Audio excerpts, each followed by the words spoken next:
సార్వభౌమ శ్రీ నందమూరి తారక రామారావు గారు, వెండి తెరపైన వెలుగులు విరచిమ్మినటువంటి తెలుగు తేజం ఎన్టీఆర్ గారు. ఆ పేరే ఒక ప్రభంజనం. ప్రజలే దేవుళ్ళు అని చెప్పి ప్రజల గుండెల్లో దేవుడుగా నిలిచినటువంటి ఏకైక నాయకుడు, మన కథానాయకుడు శ్రీ ఎన్టీఆర్ గారు. ఎన్టీఆర్ గారి పేరిట స్థాపించబడినటువంటి ఈ పురస్కారాన్ని ఈ సంవత్సరం అందుకోబోతున్నటువంటి మన మెగాస్టార్ చిరంజీవి గారికి శుభాకాంక్షలు తెలియచెప్తూ లెట్స్ హ్యావ్ అ స్పెషల్ ఏవీ ఆన్ చిరంజీవి గారు ప్లీజ్. రెండు తెలుగు రాష్ట్రాలు నిండు సముద్రాలై ఉప్పొంగిపోతున్న సమయం. వెండితెరే తనకిది బంగారు కానుకగా భావించే సందర్భం. అన్నగారి పురస్కారం అన్నయ్యకు అందించడం, ఇది ఒక తరం మరో తరానికి ఇస్తున్న గౌరవం, మరెన్నో తరాలకి చూపిస్తున్న ఆదర్శం. ఆ విష్ణువే గుడి విడిచి మన కోసం నడిచి వస్తున్నాడా అనిపించే స్ఫురద్రూపం ఎన్టీఆర్ది. ఆ శివుడే మన గుండెల్లో గుడి కట్టుకుంటున్నాడా అనిపించే సుస్వరూపం మెగాస్టార్ది. It is a veritable and unique combination of Rajinikanth, Kamal Haasan, but still distinctly different from each one of them. నటనతో కట్టిపడేసే ప్రతిభ ఒకరిది, నాట్యంతో ఆకట్టిపడేసే ప్రజ్ఞ మరొకరిది. అందుకే వీరిద్దరూ ఎవరి యుగంలో వారు జగదేక వీరులయ్యారు, జనహృదయ చోరులయ్యారు. కాబట్టే ఆ అడవిరాముడి పురస్కారాన్ని ఈ కొండవీటి దొంగ దొరలా స్వీకరిస్తున్నారు. తెలుగు చలనచిత్ర రంగానికి రెండు కళ్ళు, అటు ఎన్టీఆర్, ఇవాళ ఏఎన్ఆర్ మధ్య మూడవ నేత్రం చిరంజీవి. సామాజికంగానూ ఇద్దరిది ఒకే పంథ. కోట్లాది మంది అభిమానుల అండతో అన్నగారు బసవతారకం క్యాన్సర్ వైద్యశాలను నిర్మిస్తే, కోట్లాది మంది అభిమానుల ఆధ్వర్యంలో చిరంజీవి చారిటబుల్ ట్రస్ట్ ద్వారా రక్తనిధిని, నేత్రనిధిని అన్నయ్య నిర్వహిస్తున్నారు.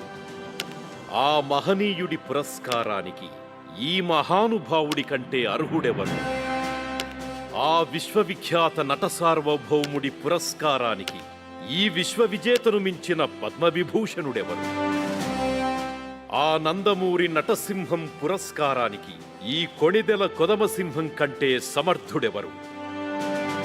అందుకే ఈ ఆదుకునే ఆపద్బాంధవుడికి, ఇలా ఆత్మీయతను పంచే శంకర్ దాదాకి, ఇలాగే చిరునవ్వుల వానలు కురిపించే ఇంద్రసేనుడికి వెరసి మనసుల్లో చిరస్థాయిగా నిలిచిపోయే మన శంకర వరప్రసాద్కి తెలంగాణ రాష్ట్ర ప్రభుత్వం సగర్వంగా అందిస్తోంది నందమూరి తారక రామారావు జాతీయ పురస్కారం.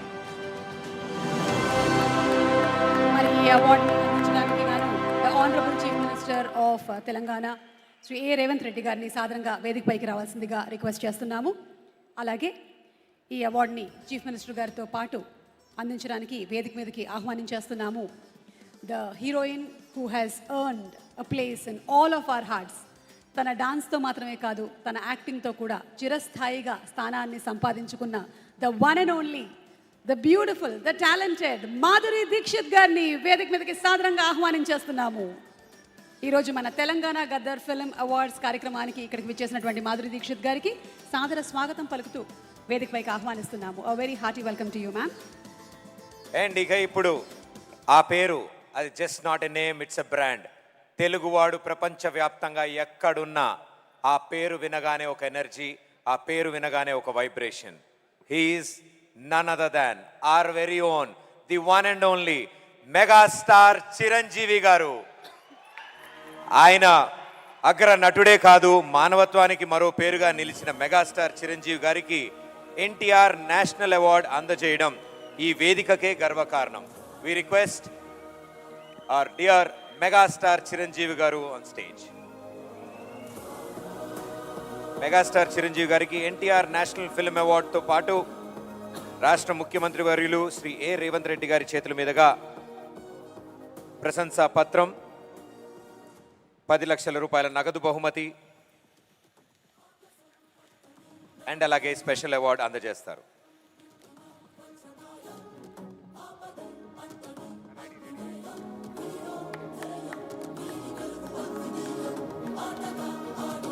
ఎంతో మందికి ఇన్స్పిరేషన్ అండ్ ఎప్పటికీ inspiration our very own megastar Chiranjeevi గారు. Congratulations sir. మా మెగాస్టార్ చిరంజీవి గారిని మాట్లాడవలసిందిగా రిక్వెస్ట్ చేస్తున్నాము. సార్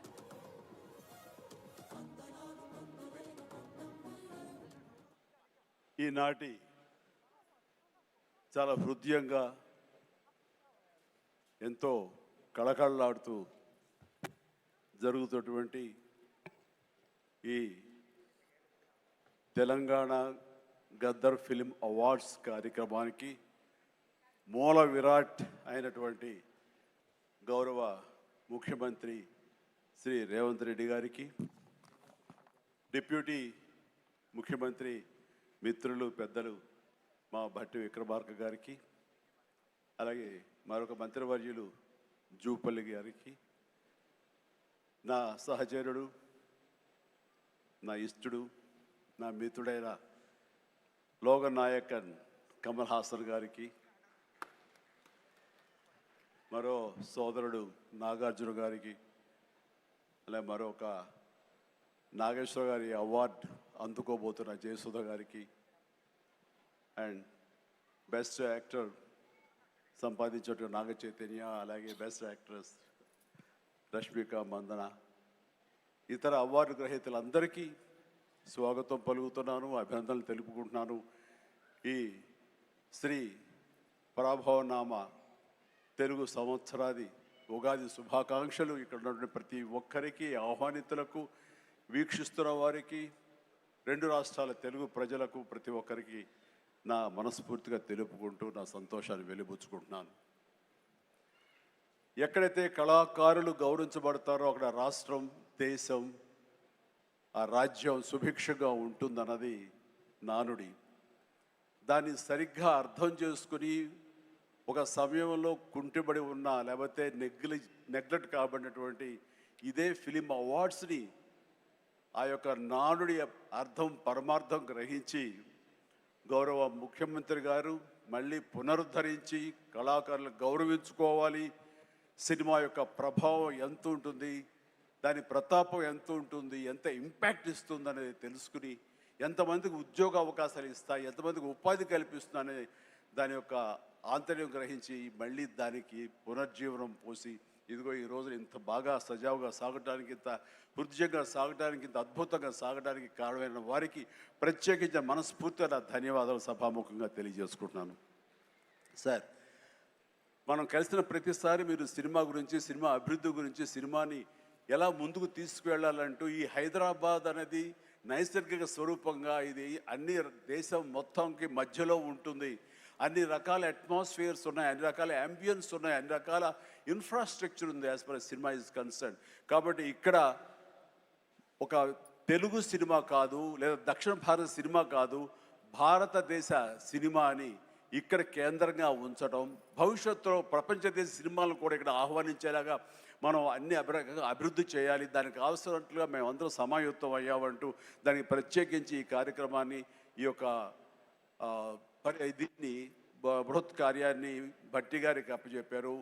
వీరందరూ కలిపి ఈ మధ్యకాలంలో గ్లోబల్ సమ్మిట్ జరిగినప్పుడు అందులో కూడా అంతర్భాగంగా ప్రత్యేకించి సినిమాకి వారు అవకాశం కల్పించి వారిని ఆహ్వానించి మంచి చెడ్డల గురించి తర్కించి చర్చించి దానికి కావలసినటువంటి సదుపాయాలు మీరు ముందుకు రండి, ప్రభుత్వం మీ అండదండలు అందిస్తుంది, ఇది ఈ రోజున పెద్ద ఎత్తున మనం సినిమాకి పెద్దపీట వెయ్యాలి అంటూ వారు ప్రత్యేకించి సినిమాకి ఇస్తున్న ప్రాముఖ్యతకి మనందరం నిజంగా ఎంతో రుణపడి ఉన్నాం.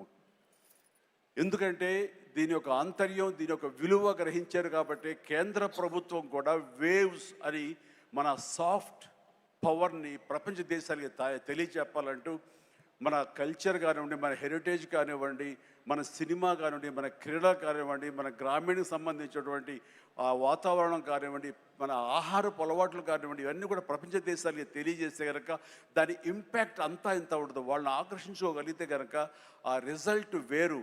అందుకనే కేంద్ర ప్రభుత్వం కూడా ఈ సాఫ్ట్ పవర్ యొక్క ఇంపాక్ట్ గ్రహించి దీన్ని వేవ్స్ అని మధ్యకాలంలో నన్ను కూడా అందులో భాగస్వామ్యం చేస్తారు, కమల్ హాసన్ గారి వీళ్ళందరినీ కూడా దాన్ని చూశారు. ఎందుకంటే వాళ్ళందరూ దాన్ని చవి చూశారు. కే పాప్ అని ఒక కొరియాకు సంబంధించి, దక్షిణ కొరియాకు సంబంధించినటువంటి ఒక కే పాప్ కానీ, కే సినిమా కానీ, అలాగే జపాన్కి సంబంధించిన యానిమే కానీ, ఇవన్నీ కూడా వాళ్ళ యొక్క కంట్రీ ఎకానమీని ఇంపాక్ట్ చేసి దానికి ఎంతో తోడ్పాటు అందించింది, వాళ్ళ జీడిపి పెరిగింది. కాబట్టి ఇది చాలా తేలిగ్గా సినిమా కదా, ఏముందిలే ఇందులో అనేలాగా తేలిగ్గా తీసుకోకుండా దీని యొక్క ప్రభావంతో మన రాష్ట్ర ఎకానమీ కూడా పెంచుకోవచ్చు. ఈ రోజున మన పేరు ప్రఖ్యాతులు కూడా తీసుకోవచ్చు. ఎక్కడైనా సరే ఇప్పుడు హాలీవుడ్ అంటే మనం ఒక అగ్రరాజ్యం గుర్తుకొస్తుంది. అలాగే ఇండియన్ సినిమా అంటే ఈ రోజున హైదరాబాద్, తెలంగాణ గుర్తుకు రావాలన్న ముఖ్య ఉద్దేశంతో మన ముఖ్యమంత్రిగా చేపట్టే బృహత్ కార్యక్రమానికి మనందరం చేదోడుగా ఉంటామని, ఇండస్ట్రీ మీ వైపు ఉంటుందని మనస్ఫూర్తిగా ఈ సందర్భంగా నేను తెలియజేస్తూ, మీరు ఎలాంటి ఆర్డర్స్ ఇచ్చినా సరే శిరసా వహిస్తూ ముందుకు తీసుకువెళ్తామని సందర్భంగా మీకు తెలియజేస్తాను సార్. ఇక్కడ సందర్భం అసందర్భం అని తెలియదు కానీ మన పక్క రాష్ట్రం అయినటువంటి మనో తెలుగు రాష్ట్రం ఈ కళాకారుల పట్ల, ఈ సినిమాల పట్ల వాళ్ళని ఉత్సాహపరిచే దాని విధానంలో కొంచెం వెనకంజ వేసే ఉందనుకుంటున్నాను. కాబట్టి సినిమా వాళ్ళకి అతి దగ్గరగా ఉన్నటువంటి ముఖ్యమంత్రి గారు నారా చంద్రబాబు నాయుడు గారు, ఆయన కూడా దీన్ని ఇన్స్పిరేషన్గా తీసుకుని మరింత ప్రోత్సహిస్తే కనుక మీరు ఇచ్చే ఉత్సాహంతో ఎంతోమంది యంగ్స్టర్స్ ఈ రోజున మరిన్ని సినిమాలు చేస్తారు. ఆ సినిమా రెవెన్యూ కూడా మనకి కంట్రిబ్యూట్ అవుతుంది మన స్టేట్ ఎకానమీకి. అది కూడా ఒక ఆలోచన పెట్టవలసిందిగా వినమ్రంగా ఈ వేదిక ఇచ్చే వారికి విన్నవించుకుంటున్నాను. అలాగే మన ఈ కార్యక్రమం, ఈ అవార్డులను చూస్తుంటే కనుక ఇది సీనియర్స్కి గౌరవాన్ని ఇచ్చే విధంగాను, అలాగే యంగ్స్టర్స్ని ఉత్సాహపరిచే విధంగాను చాలా చక్కగా ఈ అవార్డులు ఎంపిక జరిగింది. దానికి కానీ ప్రత్యేకించి మన జ్యూరీ కమిటీకి కానీ, ఈ అవార్డుల కమిటీ సభ్యులకి ప్రతి ఒక్కరికి నా హృదయపూర్వక అభినందనలు తెలియజేస్తున్నాను. మరొకసారి ప్రతి ఒక్కరికి నా ధన్యవాదాలు తెలియజేసుకుంటూ ఉగాది శుభాకాంక్షలు తెలియజేస్తున్నాను.